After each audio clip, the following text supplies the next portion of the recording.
So hi guys, welcome to the new episode of master DSA 360 जिसमें हम complete DSA complete करने वाले हैं, है ना।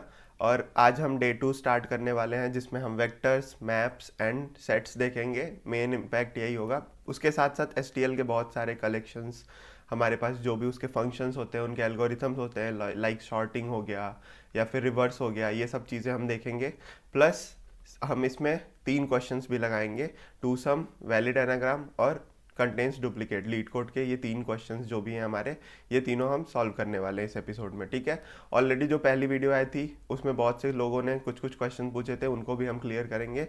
उसके साथ साथ एक अनाउंसमेंट है कि जो भी सबसे ज़्यादा एक्टिव रहेगा इस पूरे सीरीज़ में, उसे हम पेड इंटर्नशिप्स भी देंगे। हमारी जो कंपनी है उसमें हम उन्हें इंटर्न प्रोवाइड करेंगे, क्योंकि हमें चाहिए कि जो भी सबसे ज़्यादा इस कम्युनिटी में लर्न कर रहा है, जो भी इंटरेक्ट कर रहा है, लिंक्डइन पे कुछ लोगों ने पोस्ट डाला, टेलीग्राम में बहुत से लोगों ने कमेंट किया, यूट्यूब के कमेंट्स में आपने लाइक बहुत सारे लोगों ने अटेंडेंस लगाया, ये सब जो सबसे ज़्यादा करेगा उनमें से हमने नोट डाउन किया है कुछ कुछ नेम अभी तक। जो भी सबसे ज़्यादा एक्टिव रहेगा उनमें से कुछ लोगों को हम पिक करेंगे, मिनिमम 3 लोग को तो हमें पिक ही करना है।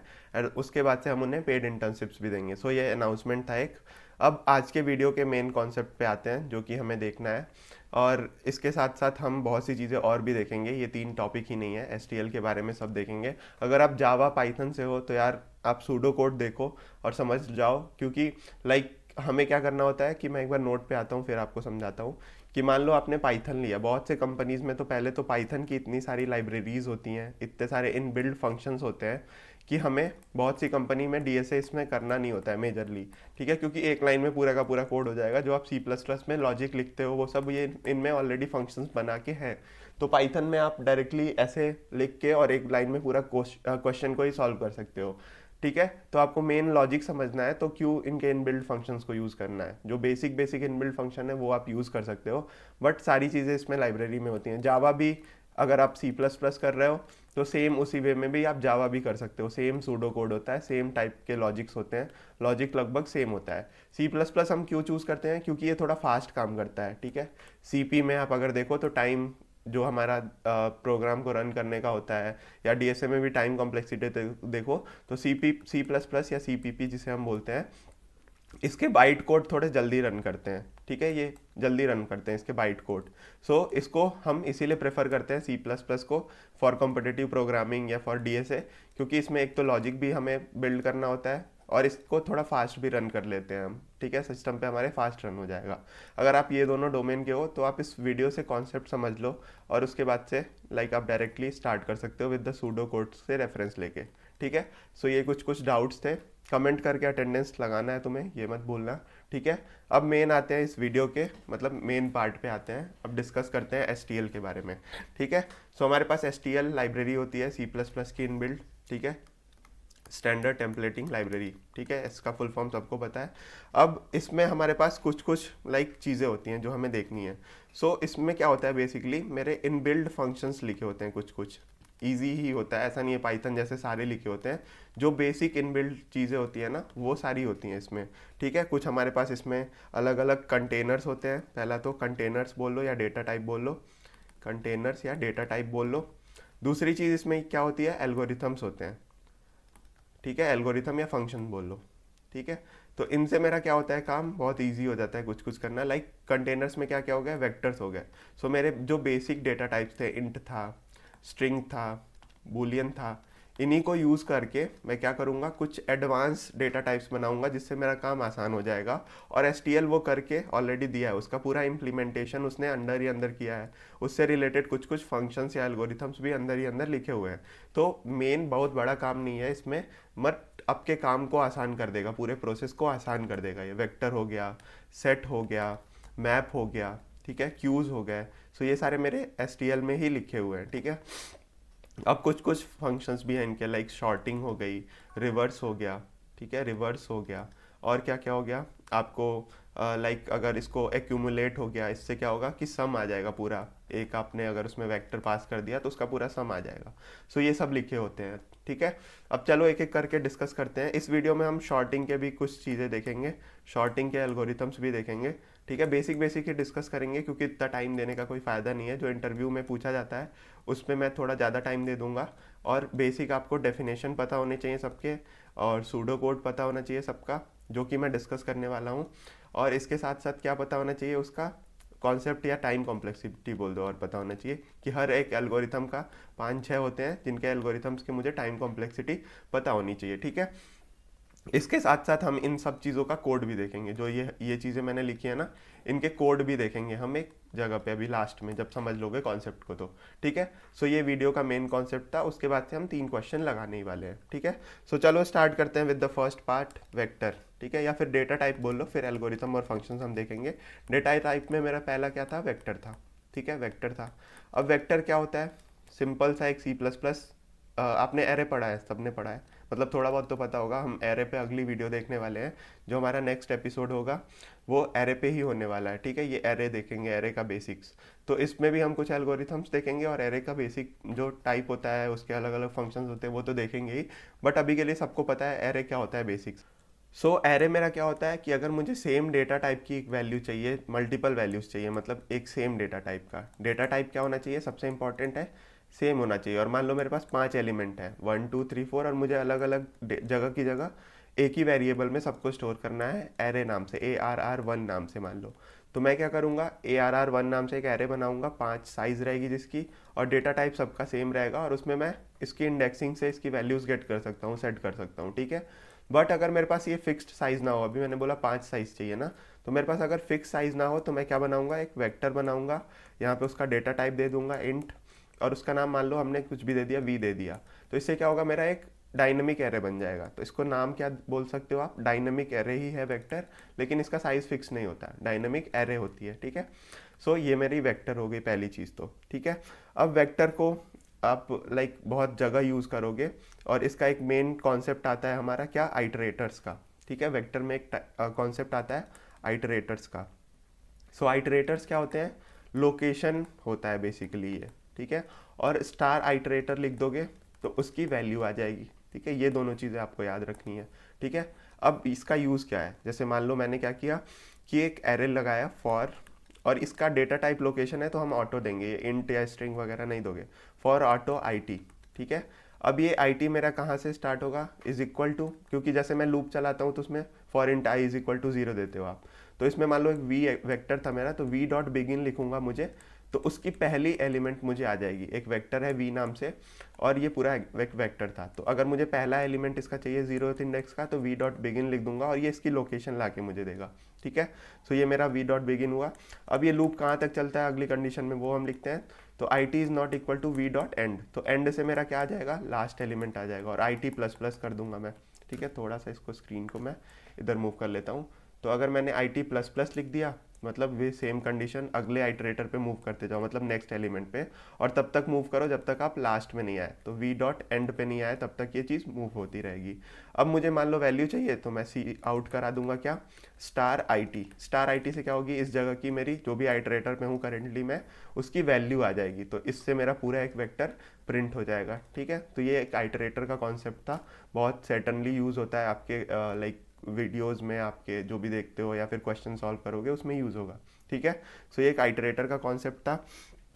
अब आते हैं हम अगली चीज़ पे, मैप पे। मैप भी अगला बहुत इंपॉर्टेंट फंक्शन है STL, और इसमें 2 चीज़ें होती हैं, मैप, और एक होता है अनऑर्डर्ड, अनऑर्डर्ड अंडरस्कोर मैप।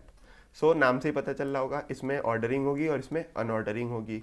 अब इसको इनिशिएट कैसे करोगे, आप लिख दोगे, मान लो अनऑर्डर्ड मैप करना है, तो ORDERED, ठीक है यार, स्पेलिंग थोड़ा सा मेरे से गलत हो जाती है, तो स्पेलिंग आपको समझ जाना है कि क्या लिख रहा हूँ मैं, ठीक है। सो अनऑर्डर्ड मैप लिखा मैंने। अब इसमें क्या करते हो आप, की वैल्यूज़ देते हो, की, और उससे रिलेटेड एक वैल्यू होती है, इसका कुछ अलग डेटा टाइप हो सकता है, इसका कुछ अलग डेटा टाइप हो सकता है, सेम हो सकता है। अब की वैल्यू क्या होती है कि मान लो मुझे एक वैल्यू फिक्स करनी है 1 के साथ A, 2 के साथ B, और 3 के साथ C। तो मैं तो या तो अलग अलग चीज़ें करना पड़ेगा मुझे, कि मैं एक एरे बनाया 1 2 3 का, और एक एरे बनाया ABC का, और सबको इंडेक्सिंग से ऐसे मैप किया कि 0th इंडेक्स को इससे मैप करो, फर्स्ट इंडेक्स को इससे करो, सेकंड को इससे करो, ठीक है। बट इसमें क्या कर सकता हूँ मैं, इंट कॉमा कैर करके ऊपर वाले चीज़ को भी मैं स्टोर कर सकता हूँ। कि अब इसमें क्या करूँगा, मैप के मान लो जो पहला वैल्यू है की, क्योंकि इंट है तो मैं यहाँ पे 1 पास करूँगा, और इसमें मुझे क्या स्टोर करना है, कैर जिसका वैल्यू है 1, सॉरी ए। अब ऐसे ही क्या करूँगा, 2 के जगह मैं क्या कर दूंगा, बी स्टोर कर दूंगा, और ऐसे करके मेरे पास जैसे भी अब ये स्टोरेज का काम कर लिया, इसमें वैल्यू सेट कर लिया। अब मुझे गेट करना होगा, तो मैप का लिख के जो भी की डालूंगा मैं, 3 डाला अगर मैंने, तो 3 पे सी सेट किया होगा मैंने, अभी यहाँ पे 2 ही तक सेट किया है, तो 2 डालूंगा तो मेरे पास आंसर क्या आ जाएगा, बी अपने आप आ जाएगा। सो ये अनऑर्डर्ड मैप हो गया और ऑर्डर्ड मैप हो गया। अब ऑर्डर्ड मैप में क्या होगा कि ये 1 2 3 या ए बी सी जो भी होंगे, असेंडिंग या लेक्सोग्राफिकल बोलते हो आप, लेक्सोग्राफिकल ऑर्डर में अरेंजमेंट भी होता जाएगा, ठीक है। तो इस वे में भी काम करेगा चीज़ों को, ठीक है। अब अगली चीज़ है सेट, जो कि बहुत पॉपुलर है। सेट भी हम बहुत पॉपुलरली यूज़ करते हैं, बहुत इंपॉर्टेंट है। सो सेट क्या करता है, रिपीट नहीं होने देता है चीज़ों को, रिपीट नहीं होने देता है चीज़ को। और इसमें भी सेट होती है एक चीज़, और एक होती है अनऑर्डर्ड सेट, ठीक है। सो इसमें आपको सेम नाम से पता है कि सेट में अरेंजमेंट होगा और इसमें अरेंजमेंट नहीं होगा। अब इसमें क्या होगी कि जो भी वैल्यू आप डालोगे ना, वो रिपीट नहीं करेगी कभी भी। तो मान लो आपके पास एक एरे की वैल्यू चाहिए जिसमें रिपीटेड एलिमेंट नहीं चाहिए। सो मान लो मेरे पास कुछ एलिमेंट्स थे 1 2 3, फिर उसमें मल्टीपल रिपीट भी हो रहे हैं, और मुझे चाहता हूँ कि सब कुछ एक बार बस आए, तो मैं इन सबको एक एक करके सेट में डाल दूंगा, और केवल एक ही बार एक एलिमेंट उसमें आएगा। कोई अगर रिपीटेड एलिमेंट होंगे वो डिस्कार्ड हो जाएंगे मेरे पास, ठीक है। तो अनऑर्डर्ड सेट में मैं कैसे यूज़ करूँगा इसको अपने एसटीएल फंक्शन को, तो मैं सेट लिख के उसका डेटा टाइप दूंगा और एस दे दूंगा, और जो भी वैल्यूज़ मुझे डालनी होंगी वो S dot insert set dot insert करके एक फंक्शन आता है, मैं इसमें डालता जाऊंगा 1 2 3 4 अगले अगले जैसे भी करना होगा। और उसके बाद से मेरे पास कोई भी रिपीटेड अगर आया तो वो डिस्कार्ड हो जाएगा अपने आप, ठीक है। तो आपको सेट समझ में आ गया। अब अगली चीज़ है हमारे पास पेयर, एक चीज़ आती है पेयर। पेयर में क्या होता है, एक वैल्यू मतलब दो वैल्यूज स्टोर होती हैं कॉमा में, जैसे ए कॉमा बी। जैसे आपने मैथ्स में कार्टेशियन प्रोडक्ट पढ़ा है ना, कार्टेशियन मतलब एक एक्स कॉमा वाई आप स्टोर करते हो ग्राफ पे, तो सिंपल ए कॉमा बी आप उसमें स्टोर कर सकते हो। तो इसको इनिशिएट करने के लिए कैसे यूज़ करते हो आप, पेयर। जो भी आपको डेटा टाइप देना है, इंट इंट दे सकते हो, स्ट्रिंग स्ट्रिंग दे सकते हो, और इसको 1 2 जो भी आप चाहो ऐसे स्टोर करवा सकते हो, ठीक है। एक पेयर वैल्यू स्टोर होंगी, मल्टीपल भी स्टोर कर सकते हो पी में। तो इसका उतना खैर यूज़ नहीं है। ये सब हमारे पॉपुलर जो 3 थे वही थे। अब इसके अलावा और भी बहुत सारे हैं जिनको हम बाद में देखने वाले हैं। लाइक आपके पास हो गया स्टैक हो गया, ठीक है, क्यूज़ हो गए, ठीक है, प्रायोरिटी क्यूज़ हो गए, प्रायोरिटी अंडरस्कोर क्यूज़ हो गए, ठीक है, डी क्यू हो गया, D Q E U E deques, ठीक है। और इसके साथ मल्टी सेट। तो इन पे अलग अलग हम वीडियोस देखने वाले हैं आगे चल के। अगर देखो तो हम स्टैक अलग से पढ़ेंगे, क्यूज़ अलग पढ़ेंगे, प्रायोरिटी क्यूज़ अलग पढ़ेंगे, डी क्यू अलग पढ़ेंगे, और मल्टी सेट अलग पढ़ेंगे। और ये एडवांस टॉपिक्स में भी आते हैं, तो इन पे हम बहुत एक एक वीडियोस एटलीस्ट डेडिकेट होंगी, और इनके कॉन्सेप्ट और क्वेश्चंस लगाएंगे, सारी चीज़ें, ठीक है। इनके सारे फंक्शंस भी देखेंगे उनमें। सो ये सब आगे के ऑनगोइंग हमारे एसटीएल फंक्शंस हैं जिनके बारे में हम और डिटेल में पढ़ने वाले हैं, ठीक है। सो अब ये सब तो मेरे क्या हुए, पहली चीज़ हमने देखी डेटा टाइप हो गया, मैंने बताया कुछ कंटेनर डेटा टाइप है एसटीएल में। अब फंक्शंस और एल्गोरिथम्स पे आते हैं, ठीक है। सो मैं डालता हूँ हेडिंग फंक्शंस या फिर एल्गोरिथम्स, एल्गोरिथम या फिर फंक्शंस, ठीक है। अब कुछ कुछ फंक्शंस है जो हमने डेटा टाइप पढ़े हैं उनके काम को आसान करने के लिए। लाइक फर्स्ट क्या था मेरे पास, वेक्टर को शॉर्ट करना है अगर मुझे, तो मैं क्या करूँगा, शॉर्ट लिखूँगा, वी डॉट बिगिन लिखूँगा जो मेरा फर्स्ट एलिमेंट है, और कॉमा वी डॉट एंड लिखूँगा जो मेरा वेक्टर का लास्ट एलिमेंट है। और ये क्या करके लाएगा, सेम वी को ही मेरे शॉर्ट कर देगा, ठीक है, अपने आप अरेंज कर देगा एक ऑर्डर में, ठीक है। दूसरी चीज़ मेरे पास क्या हुई, हमारे पास रिवर्स, रिवर्स फंक्शन हुई। तो मुझे सेम उसी वे में रिवर्स लिखना है, और वी डॉट बिगिन और वी डॉट एंड लिख दूंगा, तो ये मेरी एरे या फिर जो आप वेक्टर बोलते हो वो रिवर्स हो जाएगी।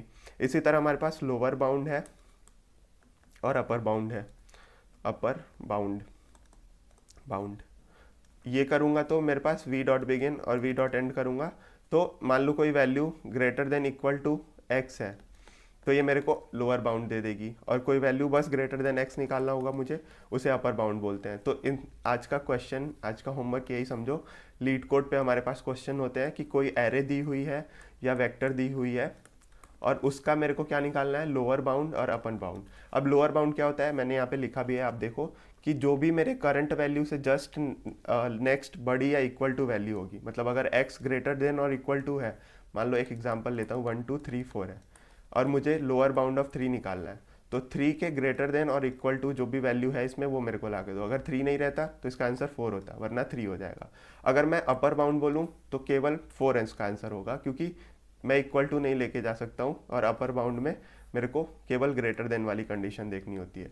सो ये इनबिल्ट फंक्शन है, इसको आपको क्या करना है आज की वीडियो में, इम्प्लीमेंट करनी है और टेलीग्राम में आपको उसका मतलब अनाउंस करना है, या स्क्रीनशॉट भी डाल सकते हो आप डिस्कशन में, या फिर आप लीड कोड के लिंक डाल देना, लीड कोड के लिंक डाल देना, ठीक है। सो आज का क्वेश्चन होमवर्क यही है कि आपको अपर बाउंड और लोअर बाउंड को इम्प्लीमेंट करना है विद द रियल कोड। आपको डायरेक्ट एसटीएल फंक्शन नहीं यूज़ करना है, इसको इम्प्लीमेंट करवाना है, ठीक है। इसके क्वेश्चंस भी आप मिल जाएंगे लीड कोड पे, या फिर गूगल करोगे ना lower bound upper bound question, तो उसको पढ़ना समझना बहुत ईजी चीज़ है, केवल ये कंडीशंस को सेटिस्फाई करवाना है आपको, ठीक है। और क्या क्या होते हैं मैंने बताया, मिक्स मैक्स और मिन भी होते हैं इसमें। फोर्थ नंबर ले लो, स्टार मैक्स अंडरस्कोर एलिमेंट लिख दोगे और आपके अंदर वी डॉट बिगिन और वी डॉट एंड पास कर दोगे, तो इससे क्या होगा कि मेरे पास मैक्स एलिमेंट आ जाएगा और स्टार आपको लगाना है, मिन एलिमेंट लिख दोगे तो सेम इसी वे में मिनिमम एलिमेंट भी आ जाएगा। अगली चीज़ है हमारी एक्यूमुलेट, एक्यूमुलेट स्पेलिंग यार थोड़ा सा देख लेना, और इसमें भी सेम अगर वी डॉट बिगिन और वी डॉट एंड करोगे तो ये सबका सम करके लाके दे देगा आपको, ये समेशन लाके दे देगा आपको। सो ये कुछ कुछ मेरे पास इनबिल्ड फंक्शन एसटीएल होते हैं जो कि बहुत पॉपुलरली यूज़ होते हैं। सॉर्टिंग का मैंने बता दिया आपको, ठीक है। अब मैप वगैरह भी हमने बता दिया, सब कुछ बता दिया, ठीक है। अब इसके बाद से हम क्या करते हैं कि शॉर्टिंग देखते हैं, क्योंकि हमने बेसिक पार्ट तो इसमें डिस्कस कर लिया, वेक्टर मैप सेट्स। अब शॉर्टिंग पे आते हैं, और शॉर्टिंग के लिए आपको एक डॉक्यूमेंटेशन मैं दिखाता हूँ, ये वाला, ठीक है। सो हमारे पास कुछ बेसिक शॉर्टिंग एल्गोरिथम्स होते हैं, कुछ हमारे पास जो होते हैं वो इजी होते हैं और कुछ एडवांस होते हैं। तो अगर मैं इजी और एडवांस को बताऊं तो यहाँ पे ही मैं लिख देता हूँ इजी और एडवांस। सो हमारे पास पहला तो बबल शॉर्ट होता है, या फिर नोट्स पे ही लिख लेते हैं यार, यहाँ पे कभी कभी काम नहीं करती हैं स्क्रीन पे चीज़ें। तो यहाँ पे मैं लिख देता हूँ कि मेरे पास शॉर्टिंग मतलब क्या होता है, सबको पता है। शॉर्ट मतलब एलिमेंट को अरेंज करना, बेसिकली अरेंज करना इन एनी पार्टिकुलर असेंडिंग या फिर descending order, it's your choice कि किस में अरेंज करवा रहे हो, ठीक है। अब इसके कुछ मेरे बेसिक्स हैं, लाइक बेसिक में क्या क्या होंगे।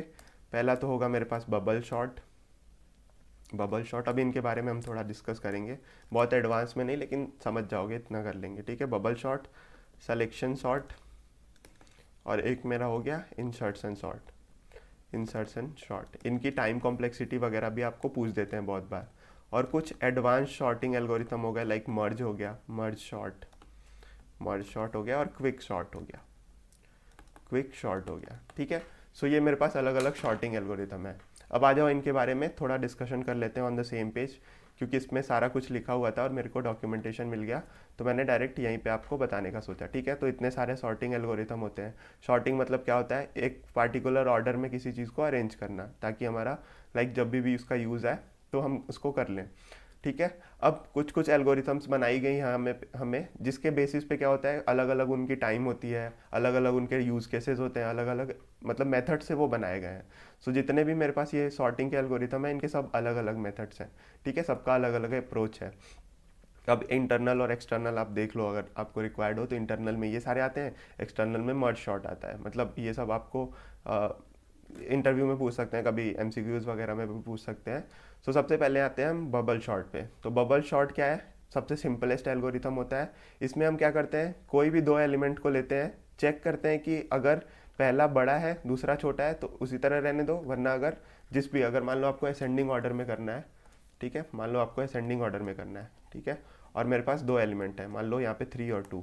सो मैं क्या करूँगा, 3 और 2 को at the one time pick करूँगा।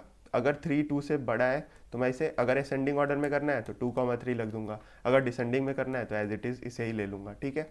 सो इसी वे में अगर आप एल्गोरिथम देखो तो हम एक लूप चलाएंगे आई से, आई इज इक्वल टू 0 से लास्ट एलिमेंट तक, और जे भी चलाएंगे 0 से और जो भी अभी मेरा करंट होगा उस तक, ठीक है, और स्वैप करते जाएंगे। अगर वो एलिमेंट करंट वाला बड़ा है तो मैं एक स्वैप कर दूंगा। इसकी टाइम कॉम्प्लेक्सिटी देखो तो हमने 2 लूप चलाया है, ठीक है, यहाँ पे 2 लूप चलाया है, तो big O of n square जाएगी और एवरेज भी ओ ऑफ एन स्क्वायर चली ही जाती है, ठीक है। तो बेस्ट केस तो मुझे लेना नहीं होता है, वर्स्ट केस सिनेरियो में ओ ऑफ एन स्क्वायर में इसकी टाइम कॉम्प्लेक्सिटी जाती है, ठीक है।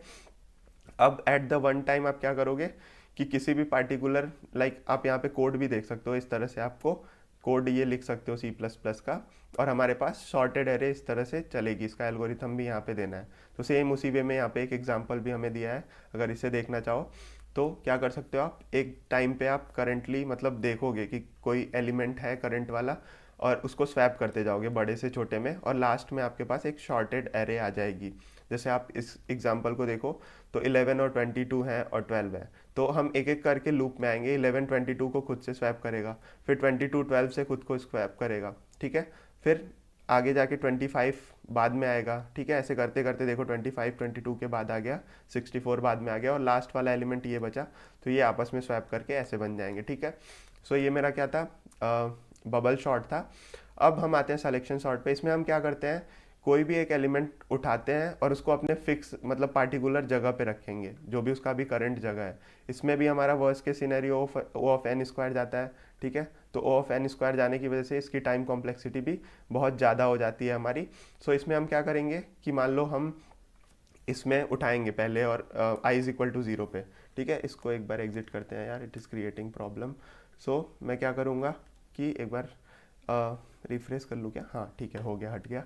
सो मैं क्या करूँगा कि मैं एक पार्टिकुलर एलिमेंट को उठाऊंगा, मिनिमम 10 एट इंडेक्स 1। तो अभी तक जो भी शॉर्टेड एरे है उसके पहले मैं डालूंगा। जैसे मैंने उठाया यहाँ पे 10 को उठाया मैंने, और क्या किया, इसको अपनी पार्टिकुलर जगह पे भेज दिया यहाँ पे। अब अगली बार 29 को उठाऊंगा, इन दोनों में चेक करूंगा, तो मेरे को दिखेगा कि ये तो अपने पार्टिकुलर प्लेस पे है, और ये चीज़ मेरी यहाँ पे लाइक अपने आप अरेंज हो जाएगी। फिर नेक्स्ट टाइम मैं 14 को उठाऊंगा और देखूंगा ये अपनी सही जगह पे है या नहीं है, तो ये अपनी सही जगह पे है। 29 को उठा के मैं लास्ट में भेज दूंगा, ठीक है। सो इस तरह से एक पार्टिकुलर सेलेक्ट करते हैं हम चीज़ों को, और उनके अपने पार्टिकुलर जगह पे अरेंज करते हैं, और ये मेरे पास इसका एल्गोरिथम या फिर आप कोड बोल लो वो है। इंसर्शन सॉर्ट में हम क्या करते हैं कि it is an in place comparison based sorting algorithm. इसमें हम क्या करते हैं, द फर्स्ट एलिमेंट इज, यार हमसे थोड़ा कुछ गलत चीज़ दब गई क्या, ठीक है, हम आगे वापस से। तो इसमें हम क्या करते हैं, first element of array is compared with the second element, if it is smaller than it is swapped, और ये प्रोसेस पूरा का पूरा ऐसे चलता जाएगा, ठीक है। इसकी भी time complexity of n square जाती है। और आपको क्या करना होता है कि आपको एक पार्टिकुलर एलिमेंट उठाना होता है फर्स्ट एलिमेंट का एरे का, और देखते हैं कि सेकंड एलिमेंट से अगर वो स्मॉलर है तो स्वैप कर दोगे, और इसको अपने पार्टिकुलर जगह पे इंसर्ट करा दोगे, ठीक है। सो आप इसके एल्गोरिथम को थोड़ा डिटेल में पढ़ना, यार इतना टाइम नहीं है कि मैं हर एक चीज़ को बता पाऊँ इस पूरे 60 डेज़ में, बट ठीक है, इंटरव्यूज़ में कभी कभी पूछ देता है तो आपको देखना ही पड़ेगा। ऐसे ही क्विक शॉर्ट है हमारा। इसमें क्या होता है, डिवाइड एंड कॉन्कर अप्रोच चलता है। एरे को दो पार्ट में डिवाइड करते हो, और आप इसमें लगभग काइंड ऑफ रिकर्जन भी यूज़ करते हो। सो रिकर्जन यूज़ होगा और सब कुछ अपने आप अरेंज होके आ जाएगी। इसकी वर्स्ट केस सिनेरियो क्या होती है, ओ ऑफ एन स्क्वायर, और best case n log n होती है, ठीक है। अब ये उसका पूरा कोड है, देखो आप इसमें रिकर्जन भी यूज़ हो रहा है, मल्टीपल रिकर्जन होगा, और आप फेथ ऑफ लीफ पे छोड़ दोगे कि सब कुछ आपका अरेंज हो जाएगा। जब हम रिकर्जन पढ़ेंगे तो उसमें ये एडवांस टॉपिक एक क्वेश्चन आता है पूरा, वो हम देखेंगे, ठीक है। हीप शॉर्ट क्या होता है, ये क्या करता है, मैक्स हीप को एक्सट्रैक्ट करके और मैक्सिमम एलिमेंट को लास्ट में लगाता है, और ऐसे ही करते करते हमारी पूरी लाइक एरे बिल्ड हो जाती है। और इसका वर्स्ट के सिनेरियो एन लॉग एन है, बहुत कम टाइम कॉम्प्लेक्सिटी आ जाती है। सो ये ट्रीज़, और जब आप बाइनरी ट्री और सर्च वगैरह पढ़ोगे तो इसमें हम हीप ट्री पढ़ते हैं, उसमें हम चीज़ों को और अच्छे से डिस्कस करेंगे। तो ये एक एल्गोरिथम हो गया। अब इसको पढ़ाने का कोई सेंस भी नहीं है, क्योंकि मैंने ये सब पढ़ाया ही नहीं है आप लोगों को। तो जैसे जैसे मैं पढ़ाता जाऊँगा इसमें ये सब डिस्कस करेंगे। फिर लास्ट में मर्ज शॉर्ट आता है। Merge sort again divide and conquer rule पे चलता है, और ये क्या करता है, हमारे एरे को दो हाफ में डिवाइड करता है, फिर दो हाफ को और दो हाफ में डिवाइड करेगा, और पूरा का पूरा एक रिकर्जन फंक्शन, 3 कॉल होंगे, और आपस में जाते जाते हमारी टाइम कॉम्प्लेक्सिटी वर्स्ट केस में big O of n log n बन जाएगी, और ऐसे डिवाइड कर करके पूरा अरेंजमेंट होके फिर लास्ट में ये चीज़ नीचे से ऊपर मूव करेगी, और ऐसे पूरा मेरा एक एरे शॉर्ट हो जाएगा। अब जो मेरा मैंने बताया STL में मेरा एक शॉर्ट फंक्शन होता है, ठीक है, और इसकी टाइम कॉम्प्लेक्सिटी क्या होती है, एन लॉग एन होती है। तो जब भी आप ये फंक्शन लगाना तो आपको याद रखना है कि मेरा जब ये शॉर्ट फंक्शन लिख रहा हूँ तो मेरे को क्या करना है कि मेरे पास n log n time complexity इसकी काउंट करके ही चलनी है जब आप फंक्शन लिख रहे हो तो, ठीक है। सो आप असेंडिंग ऑर्डर में डिफॉल्ट बिहेवियर रहता है, डिसेंडिंग भी आप कर सकते हो इसे चाहो तो, ठीक है। सो ये मेरे पास अलग अलग शॉर्टिंग के एल्गोरिथम्स हो गए, ठीक है। तो ये हमने देख लिया अभी तक।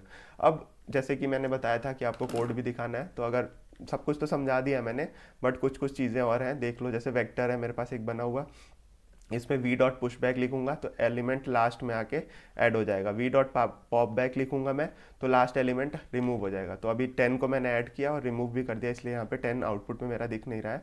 और कुछ लोगों ने ये भी क्वेश्चन पूछा था कि C++ कैसे इंस्टॉल करें।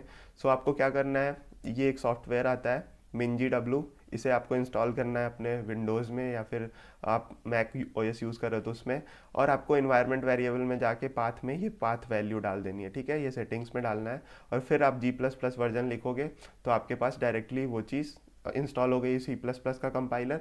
अब आप जो भी कोड लिखोगे उसको आप ऐसे करके कंपाइल कर सकते हो और ऐसे CPP फाइल बनेगी और आउटपुट एग्जीक्यूट हो जाएगा उसका, ठीक है। तो VS कोड में कोड लिख के आप आराम से G++ चला सकते हो MinGW। एक और अल्टरनेटिव मेथड है कि आप इसके लिए एक हमारा ऐप आता है, उसका नाम क्या है आई डोंट गेस कि इसमें वो दिखा रहा है। तो एक हमारा जैम्प करके ऐप आता है XAMPP, उसमें भी आप C++ करके चला सकते हो। जैम्प वेब सर्वर आता है, इसमें आप SQL वगैरह सब कुछ चला सकते हो, तो इससे आप C++ भी रन करवा सकते हो, ठीक है। सो ये मेरा C++ लोकली रन करवाना है। अब VS कोड में आप लिख सकते हो या ऑनलाइन कंपाइलर है उसमें आपको समझ आ रहा है, कोड कहीं भी लिख सकते हो, ठीक है। सो ये मेरा मान लो अभी के लिए मैंने क्या किया, बिट्स और मैंने बताया कि आपकी STL लाइब्रेरी को इंक्लूड कर लिया, और हमारी STL लाइब्रेरी के अंदर वेक्टर आता है, मैंने बताया उसमें पुश और पॉप बैक फंक्शंस हैं, ठीक है। अब हमने उसको शॉर्ट भी कर दिया, तो ये देखो शॉर्टिंग में मेरा ये शॉर्टेड करके 1 2 3 5 9 आ गया, वी डॉट बिगिन और वी डॉट एंड करके शॉर्ट पास कर दिया तो ऐसे आ गया। रिवर्स करना है तो रिवर्स कर दिया, रिवर्स हो गया, ये देखो ऐसे करके शॉर्ट करके रिवर्स कर दोगे तो डिसेंडिंग ऑर्डर में हो जाएगा, ठीक है। वैसे ही सेट था मेरा, सेट को सेट करके जो भी डेटा टाइप देना है, और इनिशियलाइज भी आप वैल्यूज़ कर सकते हो, उसमें इंसर्ट करना है तो एस डॉट इंसर्ट कर दो, कोई चीज़ इरेज करनी है तो 1 को पूरी इरेज कर सकते हो। अब देखो सेट में कभी भी मेरी वैल्यू रिपीट नहीं होगी, तो अगर 2 1 है तो उसको वो सिंगल 1 में बना देगा, और आपके पास इरेज के बाद से केवल वैल्यू रहेगी 4 7 और 3, ठीक है। चीज़ें समझ आ रही हैं। मैप भी ऐसे ही काम करता है, स्ट्रिंग से इंट का मैंने मैप बना लिया कि मेरे पास 3 एप्पल है और 5 बनाना है, और फिर आप इनको ऐसे लूप चला के प्रिंट भी करवा सकते हो, ठीक है। अब स्टैक्स के बारे में हम देख लें तो स्टैक्स भी ST करके, ये सब हम बाद में वैसे डिस्कस करने वाले हैं। स्टैक्स हो गए, क्यूज़ हो गए, प्रायोरिटी क्यूज़ हो गए, ठीक है।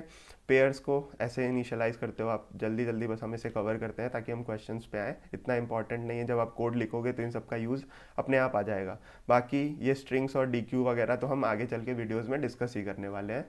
सो बेसिक बेसिक आपको चीज़ें समझ आ गई, ठीक है, ऐसे आप सारा कुछ कर सकते हो।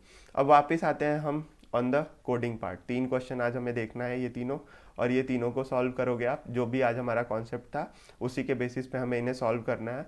और आज स्टार्ट करते हैं ये क्वेश्चंस को सॉल्व करना। अब आ जाओ स्क्रीन पे और एक एक करके मैं स्टार्ट करवाता हूँ इनको। सो जब भी आप क्वेश्चन को सॉल्व करते हो, मैंने कल भी बताया था और मैं आज भी बता रहा हूँ क्या, कि पहले आपको क्वेश्चन को अच्छे से पढ़ना है, क्वेश्चन को अच्छे से वर्ड वाइज वर्ड पढ़ना है, वर्ड्स को अच्छे से पढ़ना है, हर एक चीज़ को अच्छे से देखना है, हर एक चीज़ को अच्छे से पढ़ना है, ठीक है, एकदम अच्छे से समझना है, ठीक है, समझना है। दूसरा चीज़, कंस्ट्रेंट्स को अच्छे से पढ़ना है, कंस्ट्रेंट्स क्या कह रहे हैं, बहुत सी चीज़ें कंस्ट्रेंट्स भी बता देती हैं। और तीसरा मैंने क्या बताया था आपको, कि टेस्ट केसेस जो भी एग्जांपल्स दिए हैं उन्हें अच्छे से देखो, एग्जांपल्स को अच्छे से देखो और अंडरस्टैंड करो, तो आपका क्वेश्चन यहाँ तक पूरा समझ आ जाएगा, ठीक है, क्वेश्चन पूरा आप समझ जाओगे, ठीक है। अब क्वेश्चन समझ गए, अब आपको मेन क्या करना है, लॉजिक बैठाना है कि कैसे करोगे। आपके पास टूल्स ऑलरेडी हैं, जो भी हमारे पास टूल्स हैं लाइक अलग अलग फंक्शंस हो गए, हमारी लाइब्रेरीज हो गई, उनका यूज़ करके आपको क्या करना है, इन तीनों क्वेश्चंस को मतलब सॉल्व करने हैं। अभी के लिए हमें 3 क्वेश्चन को, या जो भी आपका करंट क्वेश्चन होगा उस पर लॉजिक बिठाओगे और इसको सॉल्व करने का ट्राई करोगे, ठीक है। अब एक चीज़ और करनी है आपको, कोड खुद से लिखना है, ठीक है, कॉपी पेस्ट नहीं करनी है, देख के लिखो, टाइप करो, लेकिन खुद से टाइप करो, ठीक है, कॉपी पेस्ट मत करो, ठीक है। तो मेन क्या करना है, कोड को आपको खुद से लिखना है, खुद से सबमिट करना है, और आपकी प्रैक्टिस बढ़ेगी इससे। और बिना लिखे अगर गए तो कोई सेंस नहीं है यार ये वीडियोस देखने का, खुद से टाइप करो। और जो 2 होमवर्क आज ने मैंने दिया है, क्या क्या था वो बताओ आप लोग कमेंट्स में, कि क्या क्या था हमें इसमें, क्या निकालना था हमें, 2 चीज़ें निकालनी थी ना। एक सेकेंड, मैं एक बार बोल चुका हूँ कि अभी मैंने क्या दिया था होमवर्क, लोअर और अपर बाउंड, लोअर बाउंड और अपर बाउंड, ये आज के होमवर्क्स हैं, इनको इम्प्लीमेंट करना है, और ये आज के होमवर्क्स हैं। अटेंडेंस लगाना मत भूलना। अब आ जाओ, हम क्या करते हैं, अटेंडेंस कैसे लगाओगे तुम लोग, कमेंट्स में डालो डे 2, ठीक है, कमेंट्स में डालो डे 2, ठीक है, और इससे तुम्हारा अटेंडेंस लग जाएगा। अब आते हैं हम वापस से क्वेश्चन सॉल्व करने के ऊपर, लीड कोड वाले, ठीक है। सो चलो क्वेश्चन पढ़ते हैं, कंटेन्स डुप्लीकेट, और सॉल्व करना स्टार्ट करते हैं, ठीक है। So let's start with the first question जो कि है 217 कंटेन्स डुप्लीकेट, ठीक है। सो सबसे पहला काम हमें क्या करना है, क्वेश्चंस को अच्छे से पढ़ना है। सो आपको दिया हुआ है given an integer array nums जो कि रिटर्न करता है true if any value appear at least twice in the array and return false if every element is distinct. तो अभी मैंने आपको सेट पढ़ाया था थोड़ी देर पहले। सेट का कॉन्सेप्ट क्या था कि आपको क्या समझ आया था कि इसमें यूनिक एलिमेंट हमेशा स्टोर कर सकते हैं हम, ठीक है। कोई भी रिपीटेड एलिमेंट होगा तो मुझे वो स्टोर नहीं करने देगा। और बस इसका काम क्या है, आपको और आसान है बल्कि, कि आपको ट्रू रिटर्न करना है if any value appears at least twice, और अगर फॉल्स रिटर्न करना है आपको अगर एलिमेंट लाइक ट्वाइस नहीं है तो, ठीक है। तो इसको बहुत से मेथड से कर सकते हो, लाइक आप लूप लगा सकते हो, 2 लूप लगाओ। आप एक लूप में क्या करो, हर एलिमेंट पे जाओ, या फिर इसे शॉर्ट करके फिर लूप लगा दो और नेक्स्ट एलिमेंट को चेक कर लो कि अगर शॉर्ट होगा तो 2 सेम एलिमेंट एक जगह आए होंगे, और आप यहाँ से फिर क्या कर दोगे कि अगर एटलीस्ट ट्वाइस आए तो आप ट्रू रिटर्न कर दोगे, वरना फॉल्स करोगे। तो इसमें मेरा ट्रू आएगा क्योंकि 1 और 1 आपके पास 2 बार आए हैं। तो अगर इसे मैं सॉर्ट करता तो ऐसे आता, और अगर 1 और 2 लूप चलाता मैं और देखता कि अगर ये और इसका नेक्स्ट एलिमेंट अगर एक साथ आए हुए हैं तो मैं इसको क्या करूँगा, रिटर्न कर दूंगा ट्रू, क्योंकि ये रिपीटेड है, ठीक है। तो बहुत सारे मेथड्स हैं, बहुत सारे मेथड्स हैं, बट हम इसमें क्या करेंगे, ट्राई कि बेस्ट केस जो भी मेथड्स हैं वो लेके चलते हैं। तो एग्जाम्पल्स अगर देखो तो सेम वे में है, 1 2 3 4 इसमें कोई रिपीटेड नहीं है तो मेरा फॉल्स रिटर्न कर देगा। इसमें हमारे बहुत सारे रिपीटेड हैं तो भी मैं ट्रू रिटर्न करूँगा।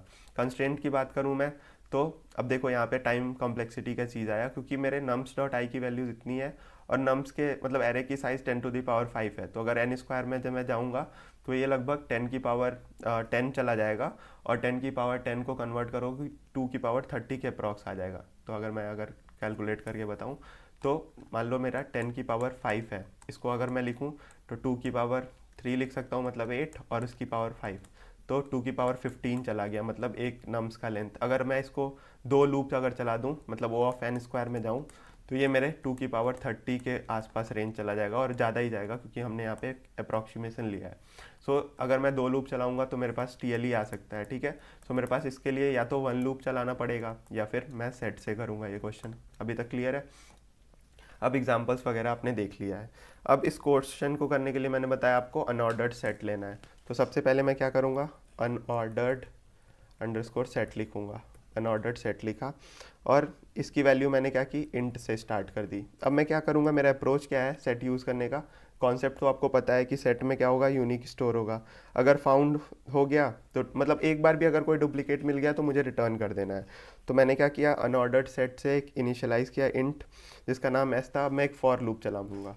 अब फॉर लूप चलाने के 1 2 तरीके और होते हैं, जैसे मैं ये अभी चला रहा हूँ, इंट एक्स और कॉलम लगा के नम्स लिख दिया। तो ये मेरे को क्या करेगा, एक एक करके सारे एलिमेंट एक्स की जगह डाल डाल के देगा नम्स के, ठीक है। अब ये क्या करूँगा, मैं इसको क्या करूँगा कि मैं सबसे पहले तो एक चीज़ करूँगा कि इसको एस में इंसर्ट कर दूँगा। एस डॉट इंसर्ट कर देता हूँ, ठीक है।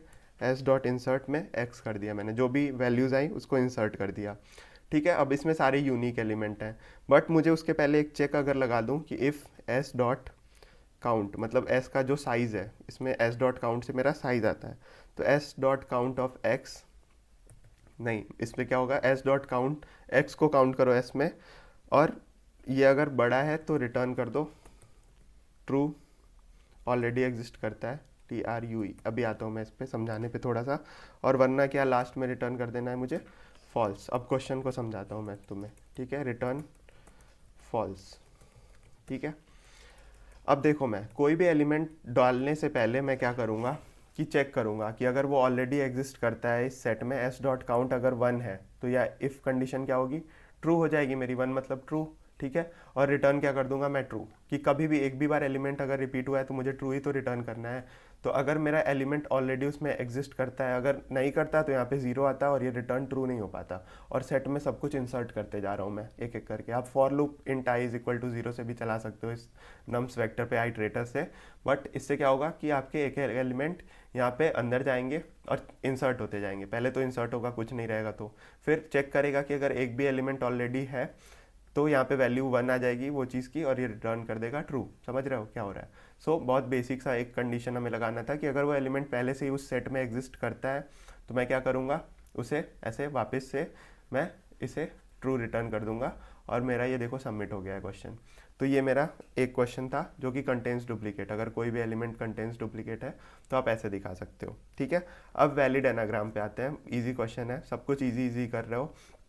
अब मुझे दो स्ट्रिंग्स दिए हुए हैं, फिर क्वेश्चन अच्छे से पढ़ो। You have given two strings s and t, return true if t is an anagram of s and false otherwise. अब एनाग्राम क्या होता है, इसकी डेफिनेशन यहाँ दी है कि an anagram is a word और phrase formatted by rearranging of letter of different word using all the मतलब उसी सेम लेटर को यूज़ करके मुझे अगर सेम वर्ड बना पाऊँ, जैसे मान लो ए बी सी है, पेन कहाँ गया मेरा, ए बी सी है, सी बी ए है या ए सी बी है, ये तीनों एक दूसरे के क्या हुए, एनाग्राम्स हुए, क्योंकि ए बी सी को ही यूज़ करके इन तीनों वर्ड को बनाया मैंने। सो एस और टी अगर एनाग्राम हुए तो मुझे ट्रू रिटर्न करना है, और अगर नहीं हुए, जैसे देखो कार और रैट में सब टी है ही नहीं, इसमें सी नहीं है, ठीक है, तो मैं इसे फॉल्स रिटर्न कर दूंगा। अब कंस्ट्रेन पे आते हैं। ठीक है, कंस्ट्रेन मेरा क्या दिया हुआ है इन्होंने कि एस डॉट लेंथ और टी डॉट लेंथ 5 इंटू 10⁴ के जाएगी और हमेशा ये लोअर केस ऑफ इंग्लिश होंगे। ठीक है, मतलब मुझे लोअर केस पे ही बस चलाना है। मतलब मेरे पास टोटल यहाँ से आपको पता चला 26 कैरेक्टर होंगे, इंग्लिश के लोअर केस के 26 कैरेक्टर होंगे। अब यहाँ पे हम क्या यूज़ कर सकते हैं, एक हम फ्रीक्वेंसी मैप यूज़ कर लेंगे, या आप मान लो कि क्या यूज़ कर सकते हो, वेक्टर भी यूज़ कर सकते हो और मैप भी यूज़ कर सकते हो यहाँ पे। ठीक है, सो हम एक काम करते हैं, पहले कोड लिखते हैं, फिर चीज़ों को मैं समझाता हूँ आपको इसको लिखते लिखते ही। तो मैं क्या करूँगा, एक एरे बनाऊँगा वेक्टर का। ठीक है, वेक्टर का एक एरे बनाऊँगा। ठीक है, वेक्टर मतलब एरे ही हुआ। ठीक है, एक वेक्टर बनाऊँगा और इसका मान लो मैंने क्या दिया, इसका नाम मैंने दे दिया काउंट से, और इसको इनिशियलाइज हम कैसे करते हैं, 26 साइज़ की 0 से इनिशियलाइजेशन। तो ये वेक्टर को इनिशियलाइज करने का एक तरीका आपको और पता चला कि मैं जो भी नाम दूं, काउंट नाम दिया, अगर मैंने ब्रैकेट में 26 और 0 पास कर दिया, 26 मतलब इसकी साइज़ और 0 मतलब इनिशियल वैल्यू, -1 भी कर सकते हो, जो भी चाहो आप कर सकते हो इनिशियलाइज इससे भी। ठीक है, तो एक मैंने वेक्टर इनिशियलाइज किया। अब मैंने दो फॉर लूप चलाने हैं। ठीक है, फॉर कैर, सेम वही जैसे मैंने बताया था ना फॉर लूप चलाने का। अब यहाँ से क्या होगा कि एस में से हर एक वैल्यू आएगी मेरे पास फॉर लूप की वजह से, इस वाले। और मैं क्या करूँगा कि इसमें काउंट में जो अभी है मेरे पास वेक्टर, उसमें क्या करूँगा, सी मतलब जो भी अभी कैरेक्टर आई है मेरे पास, जो सी की वैल्यू में आई है, और इसमें से मैं ए घटा दूंगा। इससे क्या होगा कि मेरे इंग्लिश अल्फ़ाबेट से ये वैल्यूज़ निकल के और इंट में कन्वर्ट हो जाएंगे। मतलब कैरेक्टर्स की हमारे आस्की कोड होती है, मतलब ASCII code of cares in C++ alphabets. ठीक है, तो हर चीज़ की एक हमारे पास कोड होती है, यूनिकोड हम बोल सकते हैं, ASCII कोड बोल सकते हैं।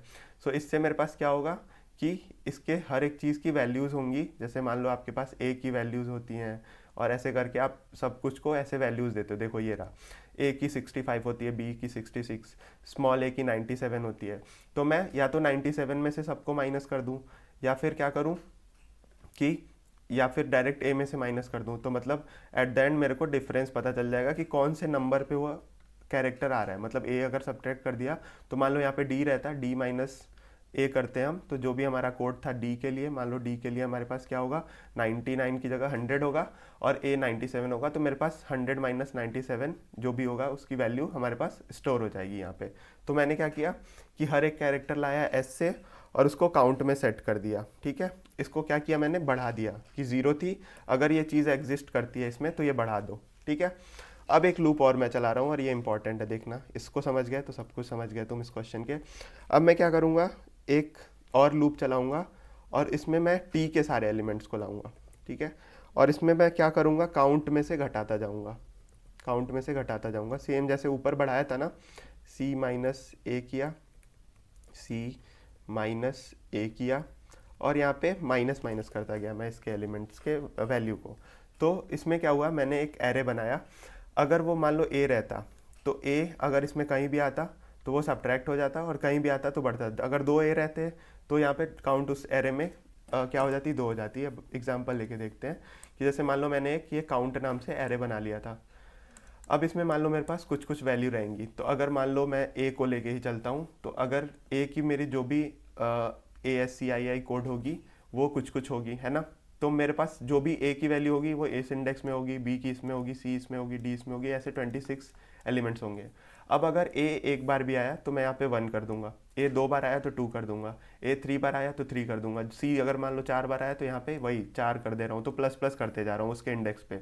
मतलब इसमें ए बी सी स्टोर नहीं हो रही हैं, इनके इंडेक्स से मैं समझ जाऊंगा कि कौन सा कैरेक्टर है और उसकी काउंट क्या है वो मैं समझ जाऊंगा। आप चाहो तो इसको एक और कॉन्सेप्ट से कर सकते हो, किससे कर सकते हो, मैप से कर सकते हो। ठीक है, मैप कर लो, ए की वैल्यू से जो भी आ रहा है वो वैल्यू स्टोर कर लो, बी की वैल्यू जितनी बार आ रही है वो स्टोर कर लो, सी की वैल्यू जितनी बार आ रही है वो स्टोर कर लो मैप में, और आप सारा काम कर सकते हो। ठीक है, बट इसमें हमें क्या करना है कि देखना है कि एक एक बार या दो दो बार भी आ रहे हैं तो यहाँ पे ए की वैल्यू 1 रहेगी, फिर 2 रहेगी, प्लस प्लस करते जाओगे तो ये मैप से भी हो जाएगा क्वेश्चन। ठीक है, पर ये थोड़ा और ऑप्टिमाइज सॉल्यूशन है, तो इसमें हम आते हैं। और उसके बाद से जब दूसरा मेरे पास स्ट्रिंग आएगा ना, तो इसमें हर बार मैं घटाता जाऊंगा। अगर ए एक बार है तो वो एक बार ही इसमें भी होना चाहिए। अगर मान लो सी 4 बार था तो हर बार एक एक घटाता जाऊंगा, तो मेरे पास टोटल यहाँ पे 0 बचेंगे। और फिर मैं लास्ट में चेक कर लूँगा, अगर सारे एलिमेंट 0 हो चुके हैं मतलब वही सेम रिपीटेड कैरेक्टर है। अगर एक भी रहा तो मतलब क्या होगा, मेरे पास वो सेम कैरेक्टर सारे नहीं है। तो मैं यहाँ पे एक और फॉर लूप लगाऊंगा, और जिसमें मैं चेक करूँगा इंट एक्स, और ये काउंट में से सारे वैल्यूज़ ले आऊँगा।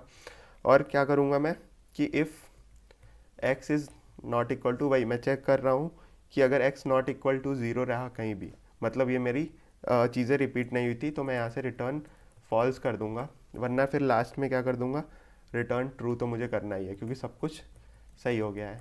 ठीक है, तो समझ रहे हो कि क्या किया हमने, एक कैरेक्टर सारे लेके आए और उसको एक वेक्टर में अरेंज किया, फिर दूसरे बार उसको रिमूव करते गए, और फिर लास्ट में देख लिया सब कुछ अगर 0 है मतलब जितने लगे थे इनपुट में उतने ही मेरे पास आउटपुट आए हैं, और मेरे पास वो वैल्यू फॉल्स रिटर्न हो जाएगी। एल्स जो दूसरा केस है उसमें तो मेरा ट्रू रिटर्न हो जाएगा। तो देखो मेरा ये सारा कुछ मैं सेव अगर सबमिट करूं तो ये मेरा प्रोग्राम अच्छे से रन भी हो गया। ठीक है, ये बेस्ट टाइम कॉम्प्लेक्सिटी थी। अगर आप मैप अगर आप चाहो लगाना तो आप जाके इधर सॉल्यूशन में देख सकते हो।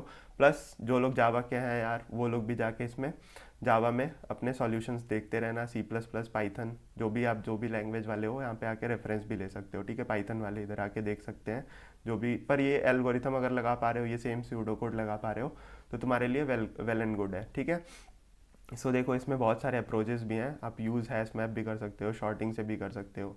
ठीक है, तो जैसे भी चाहो आप इसको कर सकते हो, बट हमने ये वाला मेथड लिया और हमारा सॉल्यूशन एक्सेप्ट हो गया है बेस्ट टाइम कॉम्प्लेक्सिटी के साथ।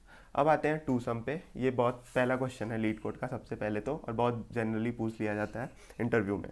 सो अगेन आपको क्वेश्चन पढ़ना है, given an array of integer nums and a integer target, return indices of the two numbers which such that they are add up to the target. बहुत easy question है।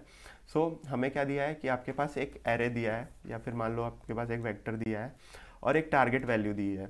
ठीक है, और अगर किसी भी उस एरे में से दो एलिमेंट को सम करो, मान लो ए प्लस बी किया मैंने और वो टारगेट के इक्वल आ गया, तो मुझे क्या रिटर्न कर देना है, मुझे क्या रिटर्न करना है, उन दोनों वैल्यूज़ का इंडेक्स रिटर्न करना है।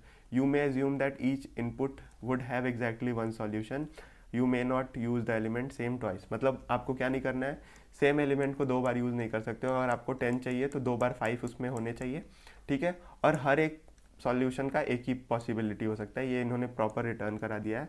और कोई भी ऑर्डर में दे दो, तो आप देखो नम्स ऑफ 0 और नम्स ऑफ 1 में करूँ तो नम्स ऑफ 0 और नम्स ऑफ 1 क्या आ रहा है मेरा 9, और ये मेरा प्रॉपर उसी को 0,1 में हमें रिटर्न कर देना है। तो यहाँ पे आप क्या लगा सकते हो, एक तो पेयर्स का कॉन्सेप्ट भी लगा सकते हो क्योंकि मुझे दो वैल्यूज़ रिटर्न करनी है, बट पेयर मेरा क्या होगा, एक एरे के फॉर्मेट में नहीं, मुझे यहाँ से वेक्टर ही रिटर्न करना है। ठीक है, बट आप स्टोर पेयर्स में कर सकते हो वैल्यूज़ को। ठीक है, दूसरी चीज़ क्या है, मेरी कंस्ट्रेंट्स 10⁴ है, नम्स डॉट आई जो है मेरा वो 10⁹ तक जाएगा और टारगेट 10⁹ तक जाएगा, और केवल एक वैलिड आंसर एग्जिस्ट करेगा। ये इन्होंने बहुत ही साफ साफ बता दिया है।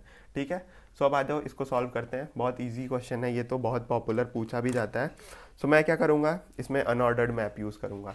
अनऑर्डर्ड मैप में क्या करूँगा, अभी देख के तुम्हें चीज़ें समझ आएंगी। हम टारगेट में से वैल्यूज़ को माइनस करते जाएंगे। ठीक है, सो मैं क्या करूँगा, देखो सबसे पहले तो अनऑर्डर्ड अंडरस्कोर मैप लिया, अनऑर्डर्ड मैप, और इसका नाम मैंने क्या दे दिया, इंट से इसे इनिशियलाइज करते हैं, और इसका नाम दे दिया मैंने मान लो MP।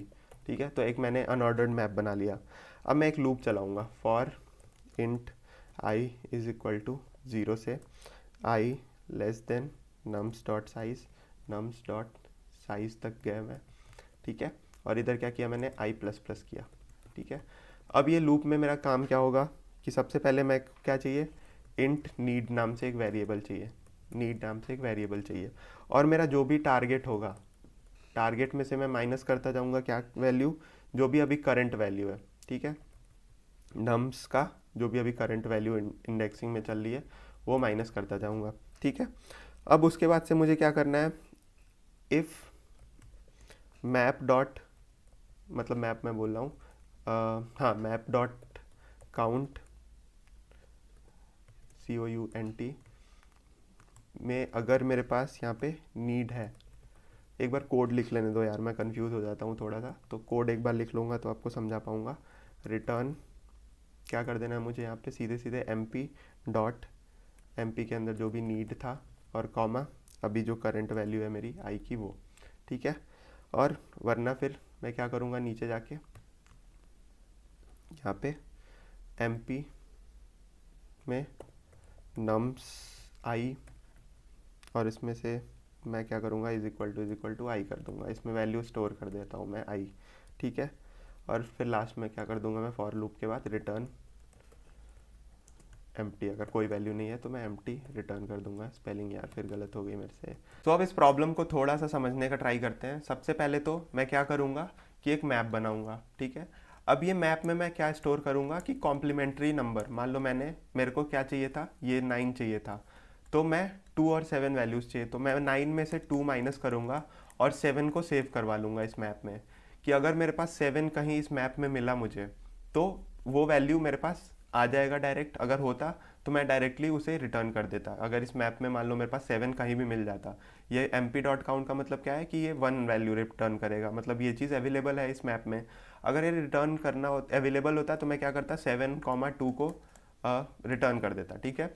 अगर नहीं होता तो मैं इसमें स्टोर करता कि मान लो फ्यूचर में जो अभी आइट्रेशन मैंने देखा नहीं है उसमें से अगर मान लो मैं वो चीज़ सब्ट्रैक्ट करूँ टारगेट में से और मेरे पास कहीं भी 7 मिल जाए तो वो मेरा आंसर हो जाएगा। तो मतलब मेरे पास एक MP में क्या स्टोर होगा हर बार, वो मैं आपको एक बार दिखाता हूँ, आप समझ जाओगे। तो मैं 9 में से पहले 2 माइनस करूँगा और यहाँ पे 7 स्टोर कर दूंगा। अगर मेरे पास 7, अगर इन दोनों को लाइक अगर मुझे कहीं भी 7 मिला या फिर 2 मिल गया तो मैं क्या करूँगा, उसको फाइनल समझ जाऊंगा कि हाँ 2 इसका कॉम्प्लीमेंट्री था, क्योंकि 2 माइनस करने पे मेरे पास ये टारगेट आ जा रहा था, ये मेरा T था ना। तो मैं एक एरे ऐसे ही बनाऊंगा कि मेरे पास सारे कॉम्प्लीमेंट्री वैल्यूज़ स्टोर होंगे उसमें, ठीक है। अगर वो चीज़ कॉम्प्लीमेंट्री वैल्यू मुझे कहीं भी मिली आगे के आइट्रेशन में या करंट में तो मैं डायरेक्ट ये वैल्यू रिटर्न कर दूंगा, वरना इसको सेव कर लूँगा फॉर फ्यूचर, कि फ्यूचर में हो सकता है ये किसी के साथ मैच करके और मेरे को आंसर दे दे। तो अगर मैं इसे ड्राई रन करूँ तो 9 में से 2 मैंने माइनस किया, 7 हुआ, तो मैंने क्या किया कि 7 को क्या किया, nums डॉट आई में स्टोर कर दिया, मतलब मैंने इसके इंडेक्सिंग को स्टोर कर लिया है बेसिकली, मैप्स में nums डॉट आई जो है वो स्टोर कर लिया, ठीक है, ऐसे इस वे में। अब अगली बार जब ये आएगा 7 पे तो मैं क्या करूँगा, 2 स्टोर किया है यहाँ पे बेसिकली, तो अगर 2 एग्जिस्ट करती है तो मैं क्या करूँगा, इसके जो भी नीड होगी मेरी उसका इंडेक्स मैंने स्टोर अगर किया है तो उस चीज़ को यहाँ पे रिटर्न कर दूंगा। मतलब सिंपली आप समझ रहे हो कि मैंने फ्यूचर के लिए 2 कंडीशंस बनाई हैं। एक कंडीशन क्या हुआ कि मैंने टारगेट में से 2 माइनस किया और मेरे पास बचा 7, और 7 मैं एक मैप में स्टोर कर दूंगा, और जब भी मेरे पास ये अगर 7 आगे की वैल्यूज़ में मुझे को नीडेड होगा तो मैं ये चेक कर लिया कि अगर 7 नीडेड है और अगर एग्जिस्ट करता है तो मेरे को क्या कर दो, ये चीज़ रिटर्न कर दो। अगर नहीं करता तो फिर मैं आगे जाके उसको स्टोर कर लेता अगले मैप की वैल्यू में हर एक बार में, कि ये चीज़ अगर कहीं भी मुझे डिफरेंस के बाद से मुझे मिले तो मैं क्या कर दूंगा, इसका वापस से इसका यूज़ कर लूँगा और इस तरह रिटर्न कर लूँगा। समझ आ रहा होगा आई गेस, थोड़ा सा कन्फ्यूज़न हो गया, खुद से कोड लिखोगे तो समझ आ जाएगा आई गेस, ठीक है, पक्का समझ आ जाएगा अगर एक बार ये कोड लिख दिया तो। तुम्हें थोड़ा सा कंफ्यूज मैंने कर दिया होगा, बट एक बार इसे टाइप करके देखो खुद से, बस इतना लॉजिक था और इसे तुम समझ जाओगे चीज़ों को, ठीक है। सो आई होप आज की वीडियो में हमने हर एक चीज़ डिस्कस कर लिया, ये सारा मैं टिक मार्क कर देता हूँ, हमने 2 दिन कंप्लीट कर लिया है, ठीक है। ओवरऑल हमने 3% ऑफ द कोर्स कंप्लीट कर लिया है। कल की वीडियो में हम एरे देखेंगे और ये सारी चीज़ें, 3 क्वेश्चन हमारे पास है, मैक्सिमम सब एरे, बाई और सेल स्टॉक और रिमूव डुप्लीकेट्स बहुत पॉपुलर है। एरे की बेसिक्स देखेंगे, फिर एरे के एडवांस टॉपिक्स कॉन्सेप्ट्स भी देखने वाले हैं हम। तो कल एरे के बारे में पूरा पढ़ने वाले हो, तो मिस मत करना क्लास को। और जो जो बोला है वो तो कर ही देना यार, चैनल को सब्सक्राइब वगैरह, लाइक वीडियो वगैरह तो कर ही दो, दोस्तों के साथ शेयर कर दो अगर पसंद आ रही हो। एंड मिलते हैं अगली वीडियो में। Thank you so much for watching till then, bye bye.